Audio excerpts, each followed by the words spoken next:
Showtime. Showtime. Showtime. Ooh, showtime. Showtime. Showtime. Showtime. Showtime.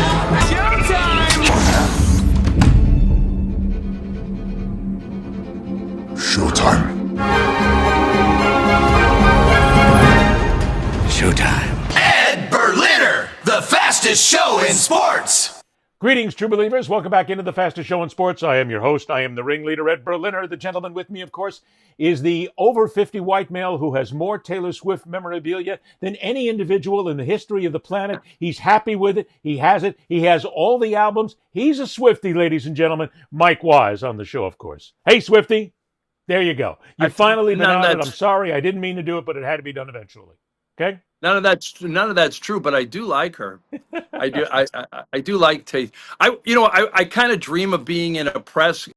I talked to somebody yesterday that's going to talk to The Athletic about me doing something for him. I don't know if it's going to come to fruition. But if I started getting in the locker rooms again, the one thing I was good at, if I got somebody aside, I could really talk to them about serious stuff going on with them. Get to know them. But the other thing, I would break the ice with the most ridiculous questions because I just thought sports was too serious. And at one point, there was I don't know, I could tell you about 20 times when I've said things that were ridiculous, including I said one time, I said, so as David Stern was at a press conference, I said, so you're saying you're Satan? And the whole room busted up. But there was... if I was in front of Kelsey's locker after a practice and it was his media availability day, I'd just be like, could we, I know this is a lot to ask, but could we get like one girlfriend question a week, just one girlfriend question a week? And he's probably a funny guy. And he'd go, yeah, sure. And I go, do you actually call her Tay-Tay? Is that like a nickname for you guys? I agree. And then he would go, yeah. And I go, that is so sad. America, and he laughed. And if he'd either punch me or laugh, but it would be fun to ask him. If you did that and you got it on tape, you got it on video, instant viral, gone. Put it up on all. Put it up on all. And it wouldn't even be to become famous. It would be to make Travis. It would make Travis Kelce laugh that afternoon. Just have some fun. Instead of taking some stupid question about a Mike linebacker that's guarding him now. The same old bullshit. Shut up. I guarantee you there are people in this show, watching the show, listening to the show, who do not know who Colin Kaepernick is. Now, it's only been 9 years, and back in 2016, this is a guy who created a furor, a firestorm in the National Football League and in sports because he did something he felt was socially correct. Now, that's going to move forward here to 2025, where recently Spike Lee was creating a 4-part docuseries about Colin Kaepernick. It was going to be shown on ESPN. Not anymore. We're going to tell you why in a minute, but first of all, for those of you who are not aware, learn just a little bit about Colin Kaepernick, what happened, and why, to this day, it is still an issue that people want to argue about.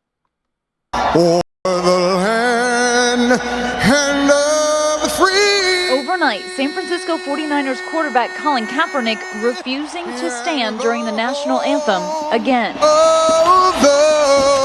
This time, he took a knee right behind hundreds of service members being honored on Military Appreciation Night. As the crowd and players stand, you can see Kaepernick kneeling on the sideline. Teammate Eric Reed joining him. Going to stand. And he's receiving heavy boos here. The crowd booing every time he took a snap. He's entitled to his opinion. We fought for that. I just think he's a jerk. And now the quarterback sparking new controversy for wearing these socks showing police officers as pigs. Those scandalous socks drawing criticism from law enforcement officials across the country. Police in Vermont tweeting, wealthy, privileged person's free speech dehumanizes an entire group of human beings. Sound familiar, Kaepernick? The socks that were worn, did those not seem negative? No, that was once again, we have cops that are murdering people. We have cops in the SFPD that are blatantly racist. and those issues need to be addressed. Players from other teams like Jeremy Lane from Seattle are joining Kaepernick in his seated stand, begging the question, how far will this go? At this point, I think it will continue to be taking a knee. As far as how long this goes, I'm not sure. Kaepernick was destroyed by people in every form of media, on social media, in television news, newspaper, makes no difference, but he was destroyed because he had taken a knee during the national anthem and had if you will, had disrespected the United States of America. He stood against cops. He stood against the military. He stood against everything that America is good for. Part of the reason that happened is because certain people decided to make this part of their political stance. Now, what he did was political, no doubt about it, but it's in what happened after Kaepernick did this and in the years that followed that tell us a little bit about not only what he did, but how he became such a pariah. I can't look in the mirror and see other people dying on the street that should have the same opportunities that I've had and say, you know what, I can live with myself, because I can't if I just watch. All of a sudden, it became a point of controversy. I don't think it helps the cause any. You have to stand up there with your team and understand that it's this game and what's going on around the country is bigger than just you. You're concerned that it can be seen as a blanket indictment against law enforcement in general? As far as what? I don't really understand what you're trying to get at. People getting murdered by police. I mean, do you think that it seems as sort of an indictment against police? There is police brutality. Yeah. People of color have been targeted by police. His message was hijacked, and it became about everything except what he was protesting. And he's receiving heavy boos here. Colin made it very clear from the beginning that his protest was not about the military, it was not about the flag, it was not about the anthem, it was not about anything except racial inequality and police brutality against people of color. I think a lot of guys didn't understand. Then there were other guys that were totally on board. One person who decidedly was not on board was Republican presidential nominee Donald Trump. He said this on a radio show. I think it's a terrible thing. Maybe you should find a country that works better for him. Let him try. It won't happen. And by this time, it seemed like everything was seemingly adding fuel to the fire of these protests. Like, for example, President Obama was asked about Kaepernick's kneeling during the G20 summit. He's exercising his constitutional right to make a statement. I think there's a long history of sports figures doing so. Which brings us to present day. Spike Lee creating the docuseries on Kaepernick. Everything's fine. Well, not everything's fine because Kaepernick had final cut on the series, and he and Spike Lee were basically at odds about how the series was going to come out and what was going to be said. So there was a little bit of an argument going on between them. But then Mike, ESPN comes in, and guess what? ESPN just happens to be in bed even deeper now with the National Football League than they ever have before. And Spike Lee makes the announcement that series is gone. It won't air. And when he was asked why, he said, I'm under a non-disclosure clause. I can't say anything. So the series is done. It's ready to go. But ESPN and the National Football League killed it. Mike, this is, before we even get down to some of the political issues that are involved here, this is a great example of catch and kill. I mean, ESPN and the NFL know exactly what they're doing. They want to bury this guy. They buried him before. They blackballed him. They kept him out of the National Football League because of what he did. And it's still continuing to this day. Now his career is over, and now it's just secondary material that most people go, well, we don't care about Colin Kaepernick. You should. The guy stood up for something just like they did at the Olympics in 1968, and he was punished for it for the rest of his life. Well, you took the words out of my mouth. You know, Tommy Smith and John Carlos, American sprinters in 1968, raised their fists at the conclusion of the 200-meter medal ceremony. Well, during the national anthem, and they had black gloves on it, and it was a Black Power protest. And little side note. I did a story on the guy, the third man on the podium, Australian Peter Norman, who they told what they were going to do as they prettied up for the ceremony, and he wore an Olympic Human Rights Project thing on his back, and he, he supported him, and to the end of his life, they were his pallbearers. There's a white sprinter from South Africa. It's a great story, but the bottom line is, you're right. It was a protest, and whatever you thought about it, here's where I'm going to disagree with you. And look, as a former employee of ESPN and somebody who was there for 3 years and worked for the Undefeated, the race culture sports site that became anscape.com, and they still put out great stuff, I will say that I have no problem taking down the network anytime they do something I don't like. I still harbor a grudge that my contract wasn't extended, but I also know that I know Spike Lee very well. In fact, I got Spike Lee to be, I guess this would put me in the woke category, but like I helped co-host a Hoops for Harris identity Zoom call last year, with another comedian named Alonzo Bowden. We raised a few million. I got Spike to be on the call because I'd known him since I would cover the Knicks for the New York Times. I haven't talked to Spike about this, but I can tell you that if Colin Kaepernick had final cut and he wanted it to be about Colin Kaepernick, and Spike Lee wanted it to be about the black athlete in America and use Colin Kaepernick as a prism into that as part of it, I can tell you Spike Lee didn't want to see the movie, the series that Colin Kaepernick did. And I think that was a lot. I think that was a much more about why that series died. And I've only learned this in the last couple of days. Than ESPN's 10% ownership now, the NFL's 10% ownership in ESPN right now. They might, and I wouldn't be surprised if eventually Spike finds another vendor and cuts Colin Kaepernick out of the deal altogether. Because let's be honest, Spike Lee doesn't need Colin Kaepernick right now. Kaepernick needs him. And I will say this about Colin Kaepernick: he stood for a great thing. Just look at the numbers. Anybody that says there's not systemic racism, there's not more black people getting profiled in America by law enforcement, they're wrong. There's great cops. I have a cop in my family. There are good cops. There are also bad cops, and many of them, are racist. So let's not forget that. But let's also talk about this. Colin Kaepernick has got to be the most, what do I want to say? He might be, Ed, the most reluctant activist I've ever seen in my life. Like, does anybody know where he is? When was the last time he said anything? No. I'm not saying he had to be Muhammad Ali. He had to be Jim Brown or Arthur Ashe, but I don't even know where he is. I don't even know, when was the last time he spoke out about anything? I think he popped up recently looking to try another comeback again, and that didn't last long at all.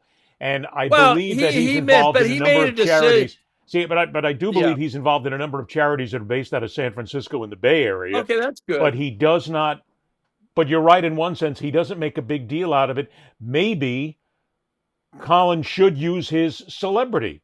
I mean, it's there. But then again, maybe he doesn't. Maybe he got hammered so bad by the National Football League and everybody else in this, crushing his career, that he would rather move in the shadows instead of being out there. Because, again, it comes down to that point. The NFL did kill his career. There is no doubt about it whatsoever. They did it with the help of the media. They did it with the help of Donald Trump.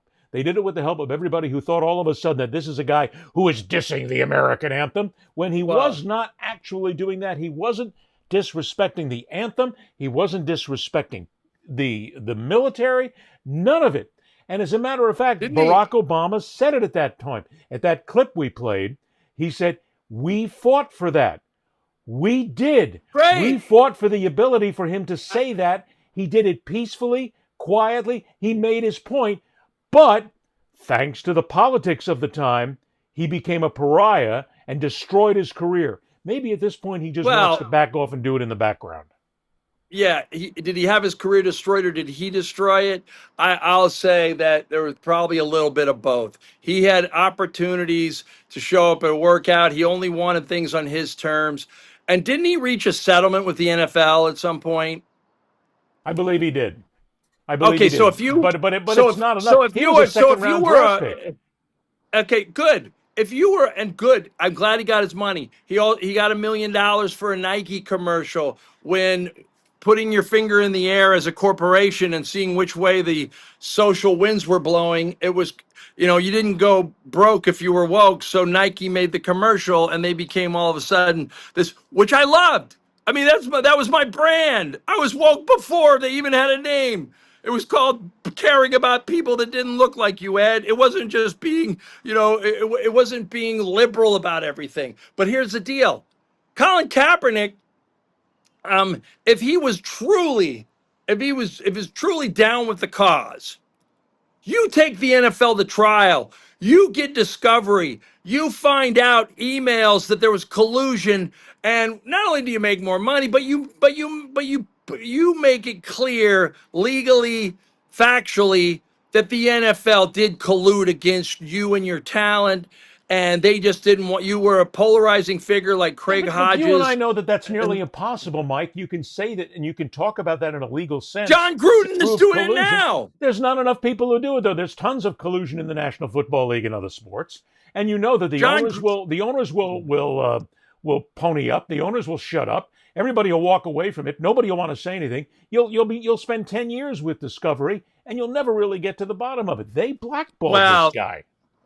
okay, well, what about John Gruden? John Gruden, racist, misogynist, clearly exposed in the emails, is going to get an actual trial. Is going to court, and a Nevada Supreme Court judge okayed it, where he could actually get discovery through the NFL. And if those emails come out, and the NFL leaked the emails between he and Bruce Allen, the former Washington GM, who also was at Cretan. I think that it's going to be damaged. Maybe you're right. I Don't don't you know. think there's a All I little bit of know a is, difference here? here's Because what I would say. Here's okay, what I say. Colin Kaepernick was looked at the time, as he should have been, as this change agent, as part of the modern renaissance of the social conscience among athletes. LeBron probably doesn't get credit for this enough. LeBron probably started it. He and Dwayne Wade decided to wear hoodies after Trayvon Martin was killed in Miami. People forget about it. That was like 2013 or something.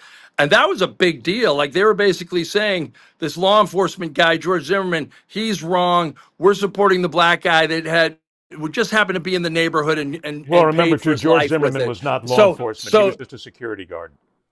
yeah, he was a security guard, but it was sort of against law enforcement, that statement by the Yes. Heat, and it was basic. But and so I think that was great. LeBron stuck his neck out there, but so he everybody thought he was a change agent at the time. Colin Kaepernick, looking back, I think he was part of the story of the modern social conscience of Renaissance. Modern Renaissance social conscience among athletes.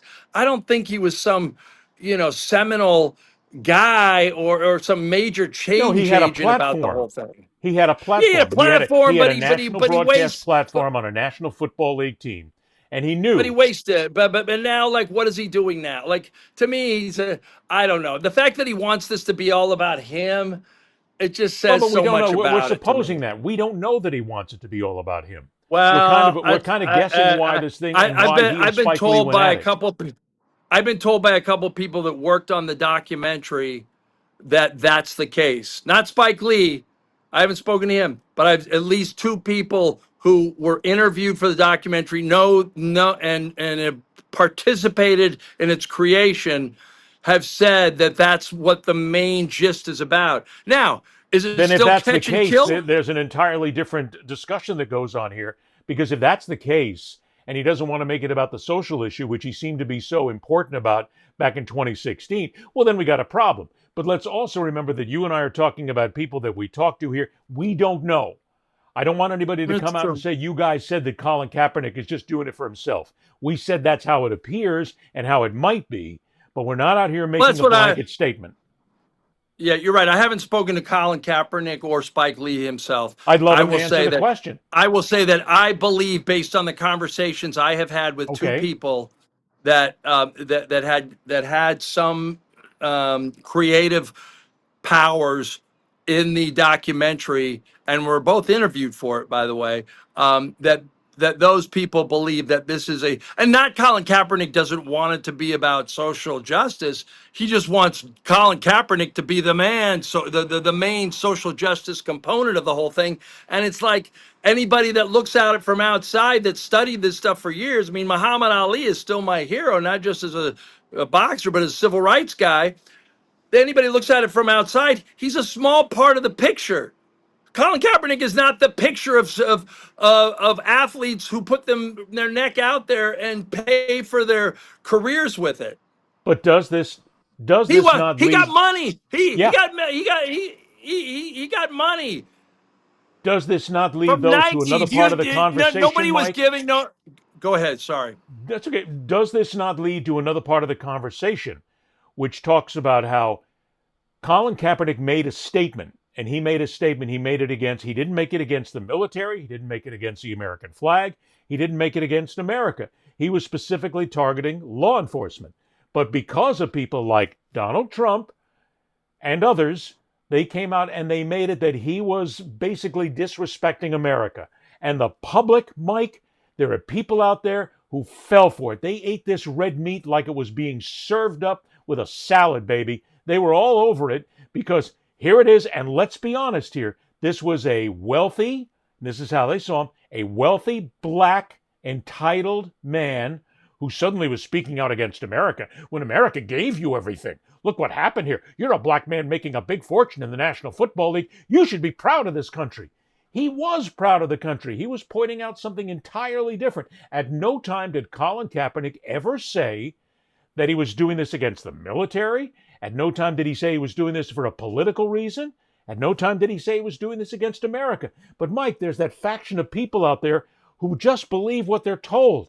And people like Trump and the right-wing media came out and said, this is why he's doing it, because he hates America. And the suckers fell for it. And they're still falling for it today. I'm giving you my Brian Gumbel pencil. I know. I noticed that right away. It's very good. I like that.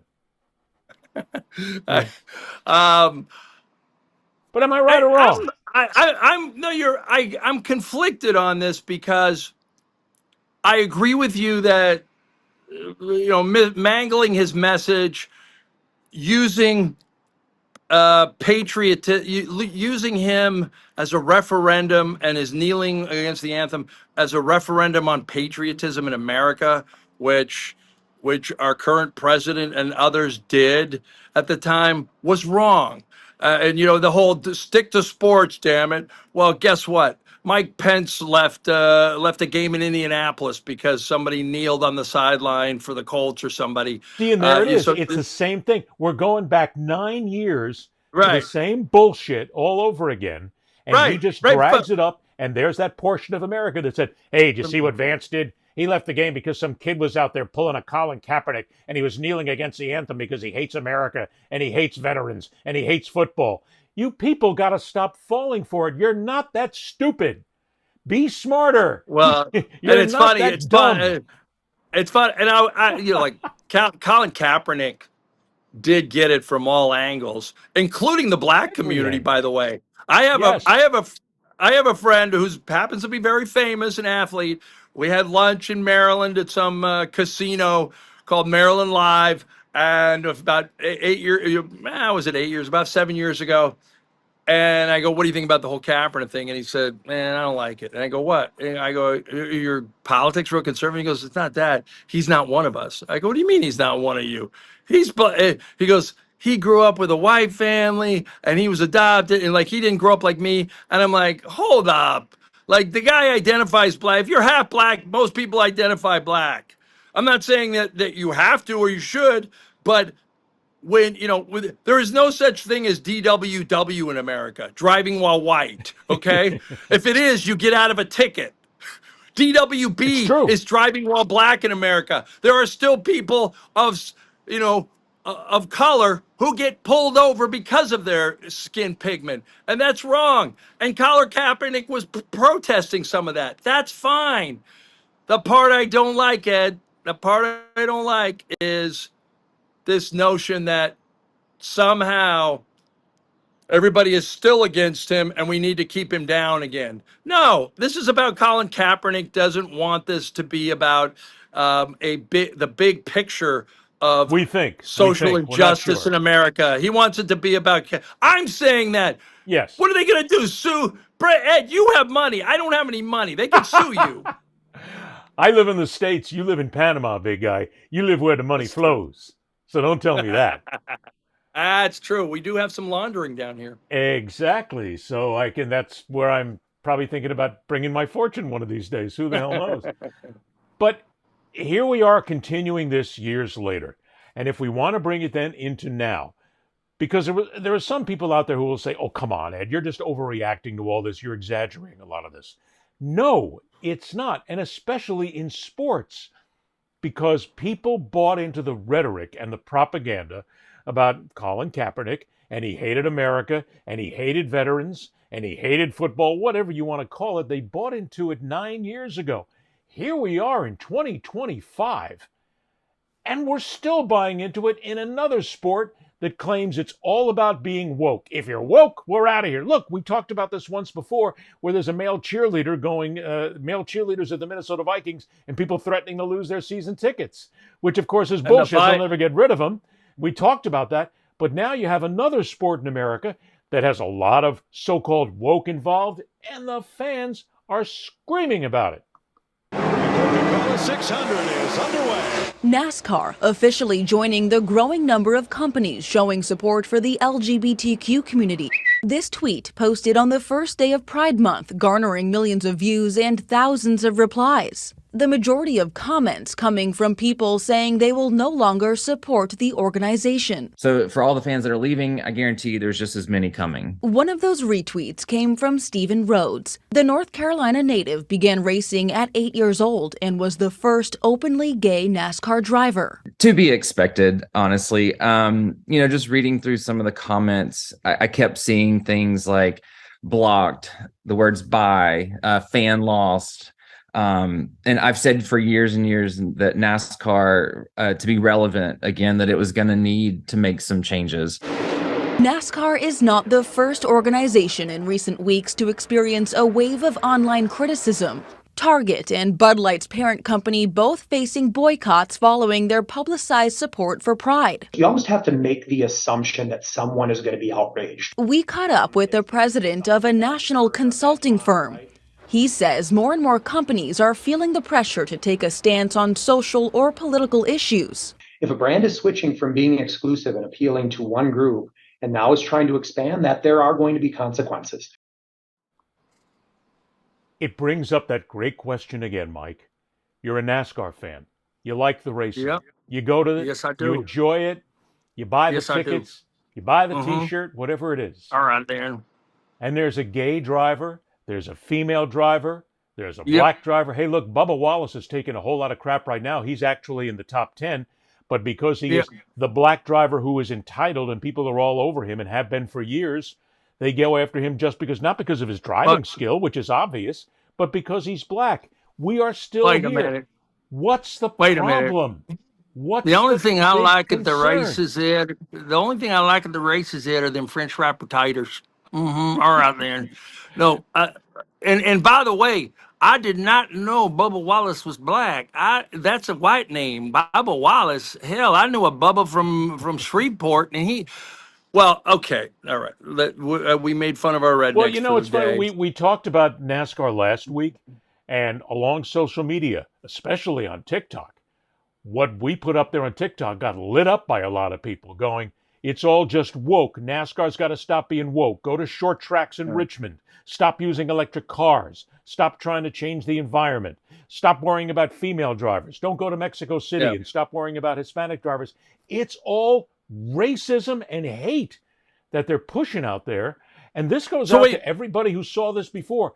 We're still trying to figure out what's the big problem if a driver's gay. Why do you have such an issue with that? Please. Well, because he'll be trailing some homosexuals in the on the track, and it's not. He'll get right behind him and come. No, okay, I'm sorry, that's offensive. No, Here's the but, deal, but Ed. it's offensive nothing. It No, you're actually right. is the There's truth. people like there's people like this, and this is our country. You know, I saw somebody on uh, I saw somebody on some show say Black America doesn't like Pete Buttigieg because he doesn't move us. Well, you know what that's about. A lot of the black churches believe in the old biblical verse from Leviticus: "Man should not lay with man."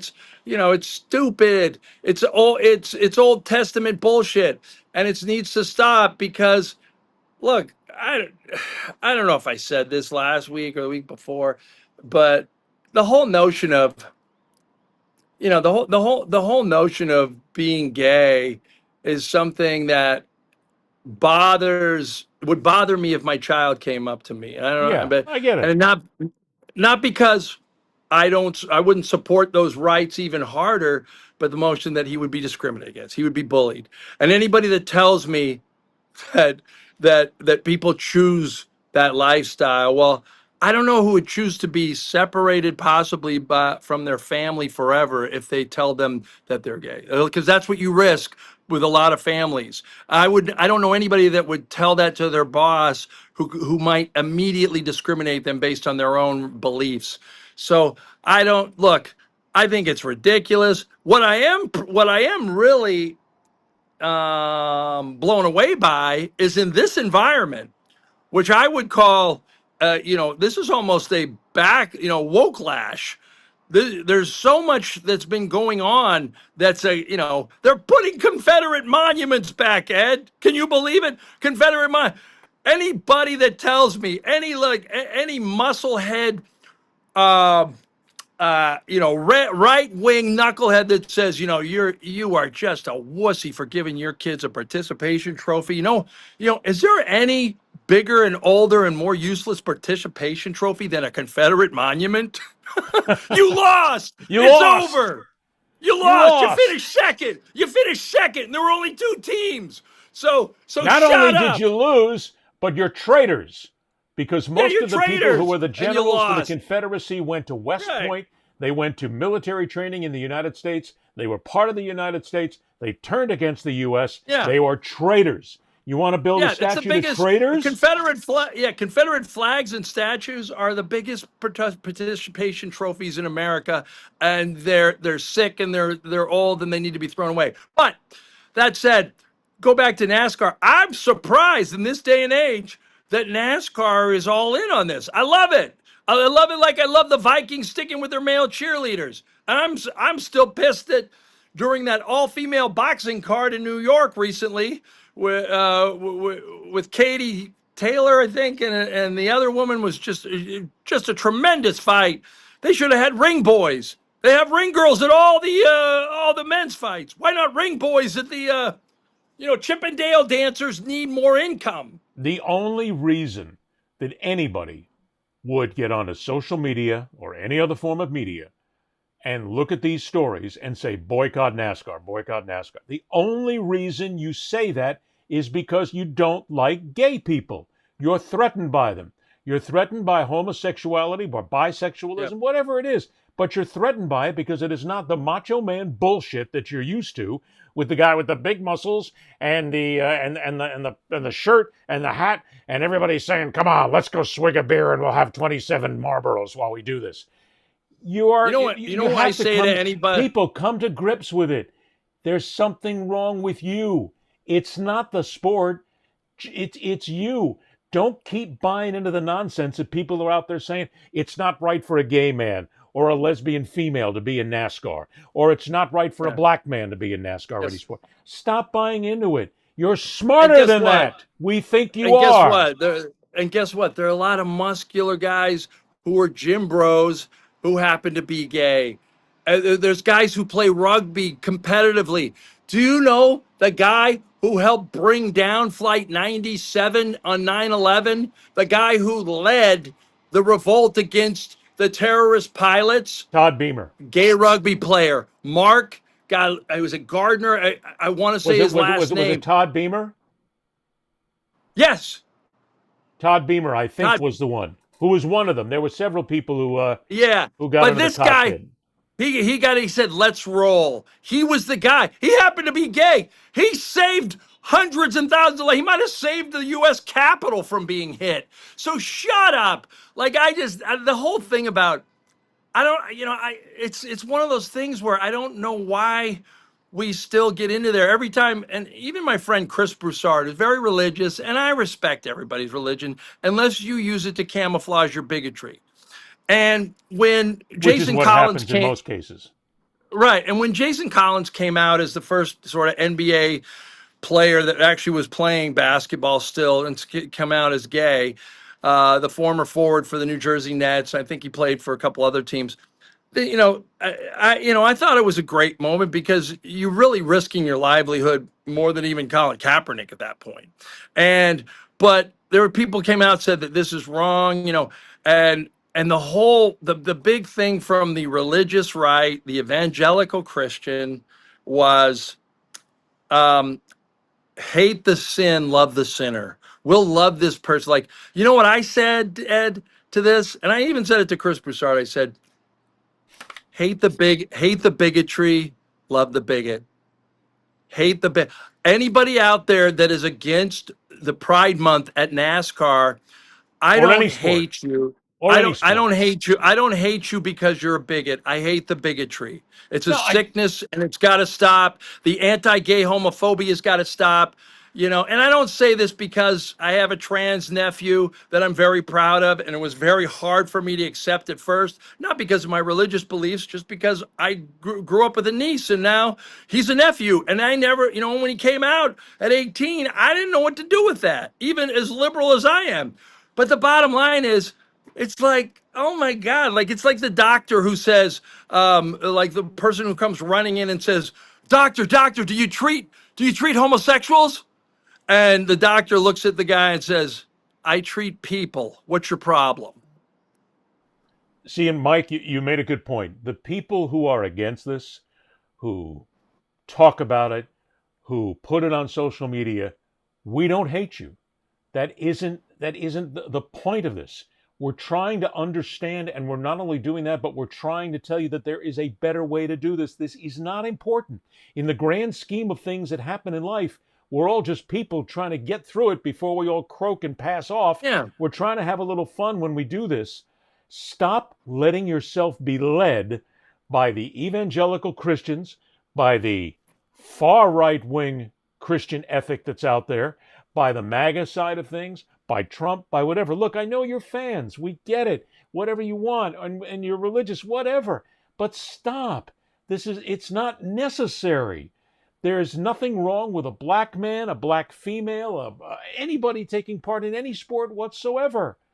They're out there competing. They're human beings. Yeah. That's just it. We don't hate you, but we do despise what you speak of and why you speak of it. And we're trying to understand it. I want one person to come up to me and say, the reason I don't like them? We just don't like those pussies in there. That's all they are. Just a bunch of pussy men out there. And they'll use the word. They'll go ahead and use the F word. Here we go, Mike. I don't even know if I want to use that word out loud. Because in and of itself, it's just such a disgusting phraseology. And people would say that he used it, so he must stand behind it. There's no reason to use this. It's sports. Enjoy it. No, it's like we talk about progress made in society. We talk about tradition. Like, well, there was nobody that came out and proclaimed because they were afraid to death to, No fooling. I'll never forget the obituary that where a guy had written his own obituary, and he came out in his obituary and he basically said he's really sorry to a lot of people in his life that he had to pretend to be this person, but that's the time. Those were the times, and this is who he was. And this was like a World War II hero. So I read that, and I almost cried because it's like, can you imagine it not being allowed to be who you are? Can you imagine if you came up to me and whispered in my ear and go, I got to tell you something. I go, what's up, Ed? I'm straight. I just wanted to tell you. Like, I'd be like, Ed, Ed, I know you. I've known you love Shannon for a while. I'm okay with it. It doesn't change how I feel about you. That's how it feels to be gay. Like, think about that. And so I don't have any. I But just here's think the we other need to thing, move Mike, in all past this. this. And What? I'll just direct this at the NASCAR fans for a minute. But I could say this for any sport whatsoever. If you really think that in that infield, between those drivers, those crew chiefs, the spotters, the mechanics, the tire changers, and every guy there, if you really think there's one gay guy in all that, you got to stop drinking or start drinking heavier, because it's just not true numerically. Well, and if you really think there's no gays, there's no homosexuals whatsoever in professional football or baseball or basketball or even hockey, if you think there's one or two, hey, get some help. Get a saliva test real quick. Yeah. There's a lot more Yeah. out there, but they don't say anything because they're afraid of people like you who make their life difficult. And guess what? Bigot person who we love. Like, once again, Ed and I hate the bigotry. We love the bigot. You're going to hell before them. I hate to tell you. And I'll finish with this part, Ed. Charles Barkley, who, I can't get a hold of him like I used to, but he's just got so much going on. But, when he's the guy who I like, but not Barkley, just the player, the character. I've known him for a long time, covering the NBA all those years for the New York Times and the Washington Post. Someone came up behind me at a finals one year and got me in a headlock, and I was like, "Oh God, what knucklehead is this?" And of course, it's Barkley. And I had like two. I was trying to do the Jeff Bezos at 40 haircut, where I was keeping as much as I could. And he goes, "What's wrong with you? What's wrong with you?" And I go, "What do you mean?" He goes, "Brother, you got to take it back to God." And I'm like, "What do you mean take it back to God?" And he goes, "When you were a baby, you came out, you were bald. Take it back to God." I swear to God, I started shaving my head after that. And I was happy with it. Barkley told me in an interview less than 8 years ago, I asked him, because LeBron took a lot of heat because he said he couldn't play with a player. It was after Jason Collins came out after. He said he couldn't play with a player that was gay because he couldn't trust him, that they wouldn't tell him. Of course, he's now flipped on that. He realizes that, that sound had its own bigotry and ignorance behind it. But at the time, I asked Barkley about it, and he goes, "Man, I played with at least 6 gay guys." And I'm like, "Really?" He goes, "Yeah." And he goes, "I knew they were gay. They weren't checking me out in the shower. They had their own relationships on the side. They weren't taking that in the locker room. It'd be like somebody in an office, touching a girl and saying, 'You got to go out with me.' Like, no, they were, I played with at least 6 guys who were gay." And I'm like, "Well," and he goes, "And I'm not going to out them because that's up to them." And I go, "Okay, I respect that." And he goes, "But," I go, what do you think about it?" And he goes, "I think it's wrong. I think it's wrong that anybody knocks this stuff. Everybody's got gay." And at some point he said, I would rather play with a gay guy who can play than a straight guy who sucks." I love that line. That's Charles. It's the greatest line ever. That's Charles, no doubt. Once All again, I would rather have a NASCAR racer who could drive than a gay racer who could drive, a racer who happened to be gay that could drive his ass off, than a guy who kept hitting people from behind and ruining the race and killing people. And by the way, for all those who are still against Bubba Wallace, and the reason you're against Bubba Wallace is because he's black, he's top 10. He's heading for the playoffs this year.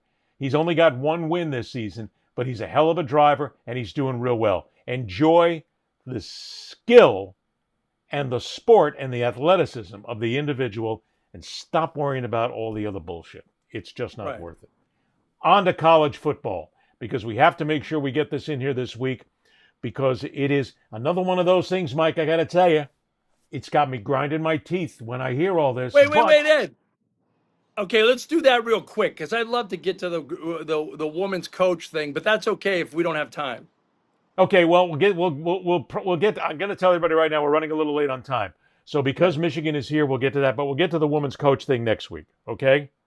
Or later on this week. We'll get to it later on this week because I want to make sure. That's an evergreen topic.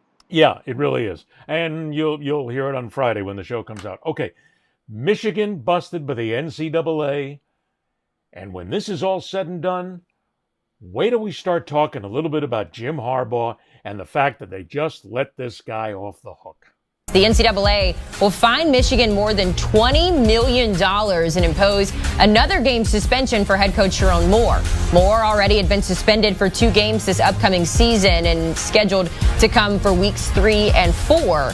The penalties come in the wake of the school's sign-stealing scheme on former coach Jim Harbaugh's watch, with former assistant Connor Stallions accused of running the operation. Harbaugh's going to receive a show cause, of 10 years, while Stallions is going to get one of 8 years, according to Yahoo Sports. So here's really the big things that you need to know about this. It's a 4-year probationary period. We have that 14 weeks of prohibition coming up. But the big one there, that $50,000 fine and 10% of the program's budget. In the end, Michigan gets to keep its national title. I think the precedent was set there by NCAA President Charlie Baker back in January 2024 when he said Michigan won the title fair and square. So from then on, we knew Michigan was not going to have that national title wiped away from the record books or the trophy taken away from Michigan.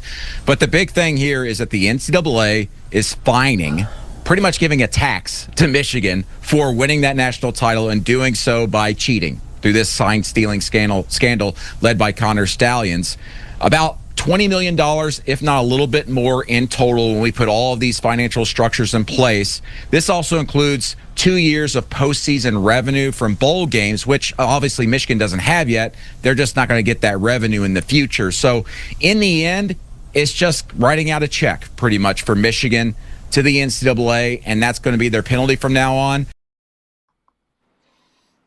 So let me see if I got the logic here, okay? Michigan cheated. Jim Harbaugh cheated. Connor Stallions cheated. They broke the rules, and they get to keep the national championship. Yeah. Somebody's got to stop me on this one here really quick and tell me this. And I know Michigan fans are going to be screaming at us doing this, Mike. They're going to be saying, they earned the national championship. No, they didn't. They cheated. Harbaugh cheated leading up to the national championship. The players on the roster, the coaches there, this guy Connor Stallion, they knew what was going on. If you think for 1 second that Harbaugh didn't know what was happening in every aspect, these guys know. I've been close to college athletics for many, many years. It's not like all of a sudden the head coach doesn't know. It's a mystery. I don't know what everybody else is doing. That's bullshit. It just goes back to the whole thing that Joe Paterno knew what was going on at Penn State. Jim Harbaugh knows what's going on at Michigan. Michigan should not be able to keep that national championship, Mike, but they're going to give it to them because they got too many Michigan fans out there, and Michigan makes way too much money on the national scene, and they got to make sure they keep pumping in that money now in the new college football playoff. Damn it! I'm trying to wrap my head around this. It's nothing personal. It's nothing personal against you Michigan fans, not at all. He cheated. Where did you go to school, Ed? Brown University. Oh, Mr. Ivy League, huh? Because it sounds like you went to the Ohio State, you son of a bitch. I knew somebody was going to say that. You son of a bitch. You know, I have some friends at Michigan. I have some friends that went to Michigan. Barbara Barker, one of the great sports writers in America, also from the same hometown as Christine Brennan, Ottawa Hills, Michigan. In Toledo, Ohio. Dave Winokur, one of the all-time dads in the history of daddom, lives in Maryland. Kids, Brody and Chase, two studs. I'll also say this. One of the great lawyers in America, Brent McIntyre, former undersecretary under President Bush, by the way. Another big Michigan guy, Michael Rosenberg, Sports Illustrated. I could go on and on. I have a lot of Michigan people. There's a lot of great people from Michigan. Yeah, right. So on behalf of them, I say screw you, Ed. We're keeping the title. We're Wolverines, but you didn't earn baby. The title. You cheated. We're Wolverines. Look, here's the deal. You got to get that. I got to go out and I got to get a copy of Red Dawn and get that in the Wolverines. Yeah, you got to stick that in there. But there isn't there real quick. Did the NCAA after rescinding Michigan's national title in basketball, or their banners for the Final Four with Chris Webber and that gang after they found out they got paid? Did they actually return them to them, at some point? I don't I believe can't so. remember because No, I don't think everybody so. was paid in college. I don't know, like Jim, I don't know. Ed, I just think there's bigger things in life and Harbaugh's a crook. sports. He's a cheat. Everybody's going to know that Michigan won. You're going to Well, say yeah, the it doesn't make a Patriots difference. didn't. Yeah, they You're know going to that say they the won. I Patriots. get that. Should the Patriots give back their championships that they saw film in the Steelers before the AFC title game? Ah, come on. They didn't see any film. That's nonsense. Exactly. Here we go. So This whole it's all Spygate your thing. allegiances. It's all your It's allegiances, not Ed. my allegiances. I don't give Yeah, a damn. you If are. Michigan wins another You 20 went. championships, I don't care. I don't care if Ohio State wins or loses. I don't care. But I'm saying if you cheat, you're punished. You have to stop this nonsense where you just let people off the hook because they're major programs. And not only that, Mike, but here, I'll make the Michigan fans even happier. I know for a fact that probably out of the top 20 schools that are out there right now, there's cheating going on at every single one of them, without question. Why do I know this? Because I've been around college athletics for 30 years. I know what goes on. There's something going on underneath the surface. Cheating how? Are athletes getting paid? They always were getting paid. One of the dumbest. It doesn't make sense to cheat anymore with athletes getting paid. They're making more money than the coaches. But cheating on a level of paying a guy as opposed to sign stealing and having an actual battle plan to have a guy show up at other games and take photos and make sure that he knows what other players are being called. Yeah, that's pretty high level. I still think that there's a weird gamesmanship that happens, and it's too often it happened with steroids back in the day where you'd go to GNC and you would want all these performance enhancers, but you go right up against the pharmacological gray line about what was a cheating substance and what wasn't, what was going to help you get over. And at some point Michigan rationalized that wasn't over the line, or that they wouldn't get caught, and they did. I'm not going to take it away from all those kids. I'm certainly not going to take it away from all my Michigan friends. They won the national championship, not fair and square, but who won a national championship fair and square, Ed, in our lifetime? You just brought up something here, and this is where I kind of stop all this. Yes, I don't think Michigan should keep the national championship, but in the same breath, I feel sorry for the guys, the young guys, the players themselves. They went out there every single day. They busted their ass. They went out. They won a championship on the field. What happened off the field is not their fault. I get that. I don't want their national championship taken away. But what has Jim Harbaugh got here? He's got a 10-year show clause where if he ever comes back into the NCAA again, he's got to sit for 10 years and he's got to show why he's actually allowed there. He's in the NFL right now. He's making more money than God. He doesn't have to come back to the NCAA. That's bullshit. And by the way, Michigan having to pay $20 million, that's about what they're figuring it's going to be. $20 million is pocket change. They're going to run that out. They'll go look in a cigar box underneath the bed somewhere, and they'll pick out $20 million. If you're going to punish a school, if you're not going to take away the title, then really severely punish the school. 20%, make it 50%. Go after them. Ed, right now, I want to give you a 10-year show cause in broadcast journalism. I think it's a good idea. I think it is. Yeah. I think I need 10 years to show why I should be allowed back on the air. I'm going to do one more Brian Gumble pensive look. Oh, God. Should Michigan keep the title? Should they not? Who freaking cares? You know what? The Michigan people do, and they deserve this. And it's not against, and I'm not saying this against Michigan fans. I know a lot of Michigan people. They're good friends. But the team cheated. Harbaugh cheated. Admit it. He cheated, and the reason why the team was as good as it was because they had good coaching, good players, and they cheated. Okay? So why do we always have this reticence to punish people who cheat? It's always like, don't worry about it. It's no big deal. Everybody cheats. That's not the point. Or is it? Isn't cheating in college white-collar crime at this point? I mean, come on. Pretty much. Always has been. I mean, at some point, and I am not defending the cheating.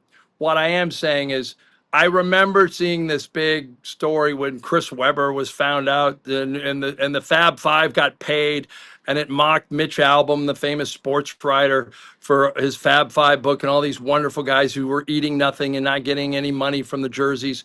I remember, and there was a booster, Ed Martin, who gave him money, rest his soul, all that. But I remember seeing that story and how they were taking the banners away. This must have been probably the early 2000s. I don't know when it happened, but I remember thinking to myself, would have been a story. Chris Webber was the number one player in the nation that year, and when they recruited him. Number one player in the nation, not paid. That's a headline. Number one player in the nation does not get paid. That's a headline. Okay? That hasn't happened in basketball or football that I know of. And you don't know that, but you can be damn sure that somebody got benefits, or somebody's mom got a job that they shouldn't have gotten. That's how this is college athletics. The stupidest thing a coach recently said. One of the most profitable, high-earning sports in the world today. And you know what? You want to take somebody to issue with this? Take the NCAA to issue. It's the worst governing body outside of the alphabet organizations in boxing. It's the worst governing body in all of sports. The NCAA is a monopoly. It's a bunch of administrative joke. You talk about somebody that needs a real Doge guy to go in there and talk about efficiency. That needs to be cleared out. I've always said that the NCAA, the IOC, and FIFA are the three most corrupt organizations in the sports world, without question. Yeah. And so if I'm the governor, Trump wants to make a difference in the world right now, seize control of the NCAA. The government should oversee pretty much college sports. Anyway, though, Mike, the NCAA is toothless right now, in many ways, thanks to NIL and thanks to so many other contracts. Yeah, exactly. Which is why we should eliminate them. Okay, so let's start fresh here for a second. Okay, we're in charge. Michigan, without question, Michigan cheated to win their national championship. Absolutely. Yep. Jim Harbaugh cheated. Connor Stallions cheated. So did other people. It wasn't just these two guys that were involved. Who's Connor Stallion? Is he the guy that went to the... He's the assistant coach who was involved in the whole scandal. Oh, right. He's another one. It's not even the one that got fired this time around. But what I'm saying is they cheated to win. Now the team and the players won the championship. They didn't deserve to win the championship because they cheated. So what do we do? I mean, I'm asking. Going forward, Ed, I'm going to listen to you and ban them. But right now, the Wolverines are grandfathered in. Damn it! Well, that's just it. If we're taking over today with they're grandfathered in. Going forward, Ed, anybody caught cheating like that will have their championship taken away. But will they? That's my point. I don't think they will, because there's always an organization there that says, and again, Michigan makes billions of dollars. I'm exaggerating here. Hundreds and millions of dollars, and they're part of the cash cow that is now college football. There is no way in hell that Michigan, the NCAA, the television networks, Mike, no way in hell that TV networks want Michigan suspended or out of the race. That's worth tens of millions of dollars to the television network. Have you ever been in the Big House, Ed? No, I have not. 100,000 people strong. It's the most impressive thing I've seen since a full Rose Bowl in person. I think the only thing that I haven't even attended something that large, and I've attended a bunch of Olympics. That was incredible. And it was like I was covering the NBA, and my boss at the time, Neil Amber, of the New York Times, said, "Hey, Michigan's playing Penn State this weekend. Big game. You're in Michigan. Can you go to the game in Ann Arbor?" I'm like, "Oh yeah, I always wanted to go to the Big House." I'd love to see a game there. I would. It was incredible, and it was insane. It was loud. It was crazy, and I'm not going to deprive 100,000 fans of that title, Ed. You can call me a crook. You can call me. No, I'm not calling you a crook. You can say I can have low morals. You can call me an apologist for the Wolverines. Wolverines. But that's where I stand, Ed. Okay, and that's fine. I'm just trying to say that if somebody cheats, there's got to be punishment.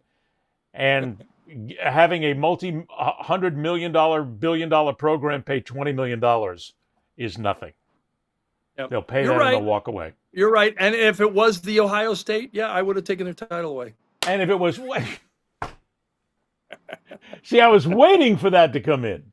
And just to make sure the Michigan fans are aware, let me look you right in the eye and say, if the same thing happens to Ohio State, they need to have the title removed. No title. End of story. Okay. End of day. Okay? Are we good? All right. I don't have to worry now. We're going to get hammered bad enough on this? Yeah.